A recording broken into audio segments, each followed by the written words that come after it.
गसाइगावनि तिलिपारानि हादरारि राजालामायाव गिख्रंथाव लामा जाब्रबथाय। जायगायावनो सासे सुबुंनि जिउ खहा। गोबारै खारनाय गेस टेंकारा गसाइगावनि हाराफुटा गामिनि मतालेब शेखनि फिसाज्लाखौ सौदावनायाव जायगायावनो जिउ गोमायो। मिथिनो हानाय बायदियैब्ला राजालामा सेरजों तिलिपारा हाथाइनिफ्राय गावनि न' फारसे थांबाय थादोंमोन जाब्रबथायाव जिउ गोमानाय साइफुल शेखआ।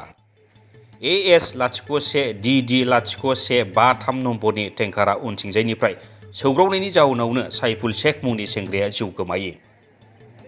उनाव गसाइगाव पुलिसआ जाथाय जायगायाव थांनानै जाब्रबथाय खालामनाय टेंकार आरो सालायग्राखौ हमनो हायो। ड्राइभारा गवालपारा जिल्लानि धुपधरानि मन्टु दास होनना मिथिनो हादों।